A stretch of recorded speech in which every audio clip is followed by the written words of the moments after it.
माता की, भारत माता की, भारत माता की, दादा काला पीर की, दादा काला पीर की, दादा देवराज की, दादा देवराज की।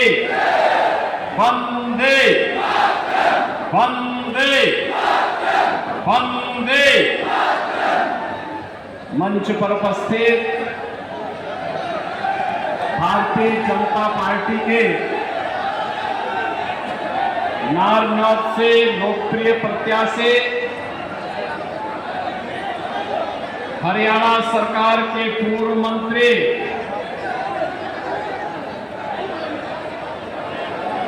कैप्टन अभिमन्यु जी,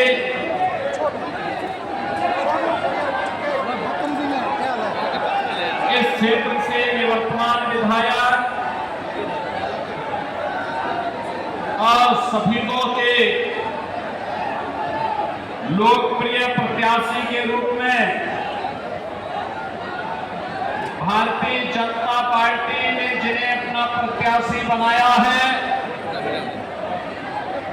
ऐसे पंडित राम कुमार गौतम जी, मंच पर उपस्थित श्री महंत सुखराई नाथ जी,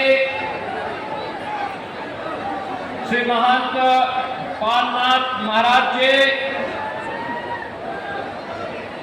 उत्तर प्रदेश में छपरौली के पूर्व विधायक चौधरी सहेंद्र रवाला जी, जिला पंचायत जिला परिषद के अध्यक्ष श्री सोनू शिवाग जी, पूर्व जिलाध्यक्ष डॉक्टर आशा खेलड़ जी, धर्मपीर रतेरिया जी, जयवीर माजरा जी, मंच पर उपस्थित भारतीय जनता पार्टी के हमारे सभी पदाधिकारीगण और नारनौल और शहीदों के यहां पर उपस्थित मेरे सभी बहन और भाइयों, देश की आन मान और शान की रक्षा के लिए, देश की सीमाओं की सुरक्षा करने वाले जवानों की वीर भूमि हरियाणा और भारत के 140 करोड़ जनता का पेट भरने वाले अन्नदाता किसानों की धरती हरियाणा की धरा को, नारनौल की धरा को, हिसार की धरा को कोटि कोटि नमन करते हुए आप सबका मैं हृदय से अभिनंदन करता हूं। बहनों और भाइयों, जो उत्साह और समर्थन आज आप यहां भारतीय जनता पार्टी को देने के लिए और भारतीय जनता पार्टी के सुयोग्य प्रत्याशी कैप्टन अभिमन्यु जी को अपना आशीर्वाद देने के लिए यहां एकत्र हुए हैं, मैं सबसे पहले आपका हृदय से अभिनंदन करते हुए अंतःकरण से उद्बोध करके आपका मैं स्वागत करता हूं कि आपने जो उत्साह दिखाया है भाजपा के लिए, यह आज की आवश्यकता है। बहनों भाइयों, एक और देश की आन मान और शान की रक्षा करने के लिए लड़ने वाला हरियाणा, देश के अन्नदाता किसानों की धरती हरियाणा, और दूसरी तरफ भारत को कोसने वाले, भारत की विरासत को गाली देने वाले, भारत के विकास में अवरोध और रोड़ा खड़ा करने वाली कांग्रेस। याद करिए 22 जनवरी 2024, 22 जनवरी 2024 5 सदी का 500 वर्षों का इंतजार समाप्त करके अयोध्या धाम में अपनी पवित्र धरा पर प्रभु रामलला का फिर से विराजमान हुआ है, फिर से विराजमान हुए हैं। कौन ऐसा भारतवासी है, कौन दुनिया का ऐसा सनातन धर्मावलंबी है जो खुश न हुआ हो, अंतःकरण से खुश न हुआ हो? बहनों और भाइयों, ये हमारे सनातन धर्म की परंपरा में पितृपक्ष चल रहा है।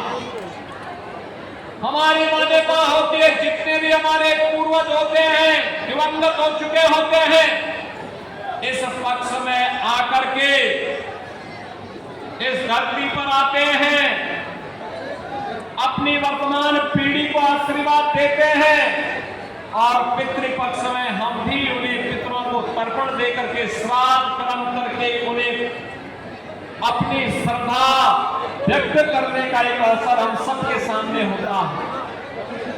500 वर्षों में जब भी हमारे पूर्वज आए होंगे अपने लोक से, तो हमें कोसते रहे होंगे कि कैसे ये पीढ़ी है कि उनके संकल्पों को पूरा नहीं कर पाई है। लेकिन इस बार पितृपक्ष आते ही सभी पितरों को सीम संतुष्टि हुई होगी कि उनकी वर्तमान पीढ़ी के संकल्पों का सही निर्णय का परिणाम है अयोध्या में रामलला फिर से विराजमान हो गए हैं। भाइयों, एक सही निर्णय कैसे देश की तकदीर को बदल सकता है, या प्रधानमंत्री मोदी जी के नेतृत्व में हम सब देख रहे हैं। अयोध्या में रामलला का विराजमान होना, भारतवासी खुश है, सनातन धर्मावलंबी अभिभूत है, लेकिन कांग्रेस पार्टी घड़ियाली आंसू बहा रही है। उन्हें अयोध्या के वैभव पर, अयोध्या में रामलला के विराजमान होने पर खुशी नहीं है। वे तो आज भी ये वही कांग्रेस है, ये वही कांग्रेस है जिस कांग्रेस के एक पुरोधा ने कहा था कि मैं तो एक्सीडेंटल हिंदू हूं। हिंदू ही नहीं है तो फिर एक्सीडेंटल हिंदुओं से क्या देश की व्यवस्था चलने वाली है क्या? और क्या ये हरियाणा की तकदीर को बदलने की सामर्थ्य रखते हैं क्या? क्या वे अन्नदाता किसानों का सम्मान कर पाएंगे क्या? क्या ये नौजवानों को रोजगार दे पाएंगे क्या? क्या बेटी और बहन के सम्मान की रक्षा ये लोग कर पाएंगे क्या? जब ये लोग कुछ नहीं कर सकते तो फिर इनको बार बार चुनाव जिताते रहे। याद करिए, एक तरफ अयोध्या में रामलला का प्रकटीकरण होना, यह डबल इंजन सरकार के कारण हुआ है। भारतीय जनता पार्टी की डबल इंजन की सरकार। 14 में मोदी जी प्रधानमंत्री बने, 17 में उन्होंने मुझे उत्तर प्रदेश का मुख्यमंत्री बनाया और डबल इंजन की सरकार जैसे यूपी में डबल स्पीड के साथ आगे बढ़ी, मात्र 2 वर्ष के अंदर अयोध्या में डबल इंजन सरकार ने रामलला मंदिर के 500 वर्षों का विवाद समाप्त कर दिया। और मैं तो इसीलिए कहता हूं, भारतीय जनता पार्टी की डबल इंजन सरकार का मतलब समाधान, कठिन से कठिन समस्या का समाधान। कांग्रेस की सरकार का मतलब समस्या। ये देश के अंदर आतंकवाद की समस्या हो, नक्सलवाद की समस्या हो, उग्रवाद की समस्या हो, भ्रष्टाचार की समस्या हो, बेरोजगारी की समस्या हो, या फिर किसी भी प्रकार की समस्या, इसकी तह में अगर आप जाएंगे कहीं ना कहीं कांग्रेस ही दिखाई देगी। भारतीय जनता पार्टी समाधान है। अयोध्या में रामलला का मंदिर बना तो कश्मीर में धारा 370 भी तो हट गई। मैं आपको बता रहा था ना, अभी 3 दिन पहले की घटना है। मैं जम्मू में था, मुझे एक सभा में जाना था, थोड़ा वहां बारिश पड़ रही थी तो पायलट ने कहा थोड़ी देर बाद चलते, तो मैं एयरपोर्ट में चला गया। एक मौलाना मुझे एयरपोर्ट में मिले, मैं तो पहचानता नहीं था, मैं जा रहा था। उन्होंने कहा कि राम राम साहब। मैं समझ नहीं पाया। फिर उन्होंने, मेरी आवाज आई फिर कि योगी जी राम राम। तो मैं उधर देखा तो मौलाना था। मैंने कहा भी राम राम। बहनों और भाइयों, मैं भौचक था। मैंने वहां के एक अधिकारी से पूछा, मैंने कहा भी यहाँ पे क्या राम राम का संबोधन सभी मौलवी करते हैं? कहा नहीं साहब, ये धारा 370 हटने का इम्पैक्ट है। जो पहले राम और कृष्ण को कोसते थे, भारत को कोसते थे, आज उनके मुंह से राम राम निकल रहा है। और याद रखना, ये मजबूत भारतीय जनता पार्टी जितनी मजबूत होगी, भारत उतना मजबूत होगा। भारत जितना मजबूत होगा, उतना ही हरे रामा हरे कृष्णा का भजन भारत की सड़कों पर सर्वत्र ये नजारे देखने को मिलेंगे। और यही कहने के लिए आज मैं आपके पास आया हूं, यही कहने के लिए आज मैं आपके पास आया हूं। एक गौरव की अनुभूति कराने वाली भारतीय जनता पार्टी है। भारतीय जनता पार्टी ने मोदी जी के नेतृत्व में देश की तकदीर और तस्वीर बदलती है। आज एक भारत श्रेष्ठ भारत की बात करते हैं। दुनिया के अंदर आप जाकर के देखिए, दुनिया के अंदर कोई भी बड़ा निर्णय आज के दिन पर भारत के बगैर नहीं हो सकता। भारत आज दुनिया के ध्रुवीकरण को तय कर रहा है। जहां भारत होगा वो मजबूत होगा। ये प्रधानमंत्री मोदी जी के नेतृत्व में, और जब हरियाणा में भी भारतीय जनता पार्टी की डबल इंजन की सरकार आई थी, बहनों और भाइयों, यहां की कनेक्टिविटी बेहतर हुई है। यहां पे रेल कनेक्टिविटी अच्छी हुई है, कई मेट्रो का संचालन हुआ है, कई अच्छी मंडी बनी है, IIT, IIM, एम्स जैसे संस्थान, वन डिस्ट्रिक्ट और मेडिकल कॉलेज बन गए हैं। हर घर नल की योजना लागू हो रही है। नौजवान जो पहले भेदभाव का शिकार होता था, आज भेदभाव का शिकार नहीं है, बल्कि नौकरी प्राप्त कर रहा है। और इसलिए बहनों और भाइयों, आज हम सब आपके पास आए हैं कहने के लिए, याद करिए, कांग्रेस के समय में किसान आत्महत्या करता था, नौजवान के सामने पहचान का संकट था। एक कांग्रेस को माफियाओं की सागिर्द थी। संगठित अपराध में लिप्त माफिया हो, माइनिंग माफिया हो, खनन माफिया हो, वन माफिया हो, पशु माफिया हो, ये सब के सब कांग्रेस के सागिर्द हैं।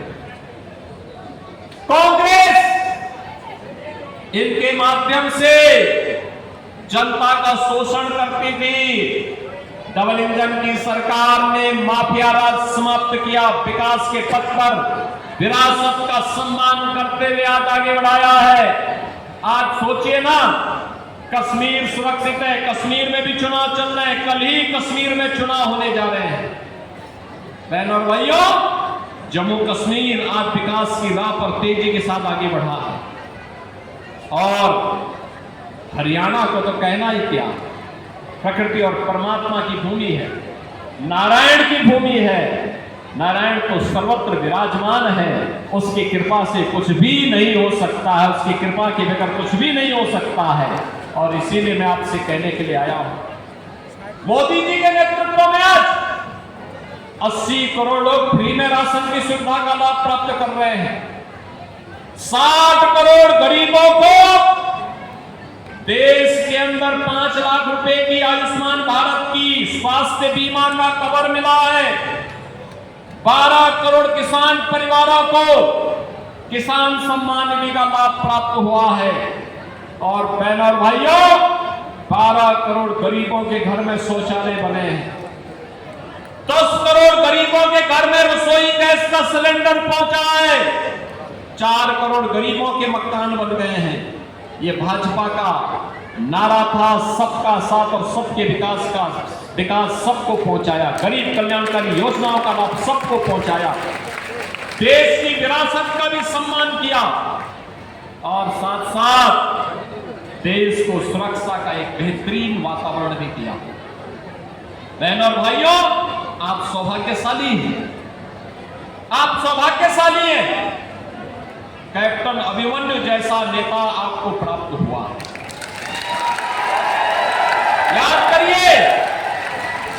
याद करिए जिन्होंने अपनी जवानी देश की सीमाओं की रक्षा करने के लिए समर्पित की हो और जैसे वहां से अवकाश प्राप्त किया आए, उन्हें लगा कि नहीं, जनता जनार्दन की सेवा के लिए जाना है, शेष जीवन समर्पित किया भारतीय जनता पार्टी के माध्यम से जनता जनार्दन की सेवा करने के लिए। मैं अभिनंदन करूंगा पंडित रामकुमार गौतम जी का, जिन्होंने अपना आशीर्वाद दिया है, कहा कि नहीं, आवश्यक है नारनौल से कैप्टन अभिमन्यु आना चाहिए और मैं शेर सफेदों से लड़ूंगा। और बहनों भाइयों, कैप्टन अभिमन्यु विकास के प्रतीक, एक विजन है प्रधानमंत्री मोदी जी के विकास के विजन को जमीनी धरातल पर कैसे उतारना है, इसके प्रतीक हरियाणा में कैप्टन अभिमन्यु जाने जाते हैं, जिन्होंने उसे जमीनी धरातल पर उतारने का काम किया। एक नहीं, एक दर्जन से अधिक मंत्रालयों के माध्यम से हर एक योजना को प्रभावी ढंग से जमीनी धरातल पर उतारने का कार्य, एक बिगड़े हुए क्षेत्र को फिर से उठाने का कार्य उन्होंने अपने कार्यकाल के दौरान किया। और अपने बहनों भाइयों, हम आपसे कहने के लिए आए हैं, यह समय भारत को दुनिया की एक महाताकत बनाने का समय है। अच्छे लोग नहीं आएंगे तो विकास ठप पड़ जाएगा। ये कांग्रेस के लोग जो राम की संस्कृति पर विश्वास नहीं करते, लोग रोम की संस्कृति पर विश्वास करते हैं, इन लोगों पे कभी विश्वास मत करना। ये संकट के समय आपके साथ कभी नहीं खड़े होंगे। जब संकट आएगा तो राहुल जी को तो नानी याद आती है, इटली भाग जाते हैं। आपके बीच में तो तब कार्य करने के लिए कैप्टन अभिमन्यु ही बचेंगे यहां पर कार्य करने के लिए। आपके बीच में तो पंडित रामकुमार गौतम जी ही बचेंगे। और इसलिए बहनों और भाइयों, आप सबसे अपील करने के लिए मैं आया हूं। एक तरफ नारनौल से हमें यहां पर कैप्टन अभिमन्यु को भारी बहुमत से विजयी बना करके कांग्रेस की जमानत को जब्त करना है। हमने इसलिए आज यहां पर मैं स्वयं यहां पे तो आया ही हूं, लेकिन साथ साथ मैंने यहां पर आज अपने दो प्रमुख संतों को ही बुलाया है। दादा काला पीर कोट कला और खुर्द से हम लोगों ने यहां पर बुलाया है। यहां पर सीमांत सुकराई नाथ जी को ही मैंने बुलाया। मैंने कभी आकर के यहां पर अपना समर्थन दीजिए, आशीर्वाद दीजिए कैप्टन अभिमन्यु को। बहनों भाइयों, इसके साथ ही यहां पर बाबा पालनाथ जी महाराज भी डाटा से आए हैं अपना आशीर्वाद प्रदान करने के लिए। और फिर नारायण की भूमि है, बाबा लालदास जी की पावन धरा है, उनका आशीर्वाद तो विरासत वालों के साथ ही होना है और केवल विरासत का संरक्षण भाजपा कर सकती है। और इसीलिए आप सबसे मेरी अपील है कि नारनौल से कैप्टन अभिमन्यु को भारी बहुमत से विजयी बनाना है। और मेरी आप सबसे ये भी अपील है कि सफीदों के भाजपा के प्रत्याशी जो पूर्व में इस नारनौल से विधायक रहे हैं, वहां की देवतुल्य जनता से भी मेरी प्रार्थना है कि वहां से पंडित रामकुमार गौतम जी को भी भारी बहुमत से विजयी बना करके हरियाणा विधानसभा के लिए चुन करके चंडीगढ़ भेजें। इन दोनों लोगों को बना करके भेजेंगे तो ये हिसार को भी बनाएंगे, हरियाणा को भी बनाने का काम मजबूती के साथ आगे करेंगे। आपका आशीर्वाद प्राप्त होगा, प्राप्त होगा। सभी लोग अपना दोनों हाथ करके खड़ा करके बोलिए मीडिया के सामने, जहां तक मेरी आवाज पहुंच रही है, केवल केवल जनता जनार्दन के सिर ही सिर दिखाई दे रहे हैं। दोनों हाथ करके एक बार संकल्पित होकर के बोलेंगे कि हमें कमल ही कमल खिलाना है। बहनों भाइयों, मैं आपसे इस बात को कहना चाहता हूं, 5 अक्टूबर को जगत जननी मां भगवती का तीसरी तिथि है। और याद रखना, मां लक्ष्मी भी जब अपनी कृपा बरसाती है तो जिस आसन पर विराजमान करके बरसाती है वह कमल का फूल ही होता है। हरियाणा को कमल के फूल का वरदान चाहिए ना मां लक्ष्मी का, सुख और समृद्धि चाहिए ना। ये काम भाजपा करेगी, भाजपा को विजयी बना करके जाएंगे, जिताएंगे।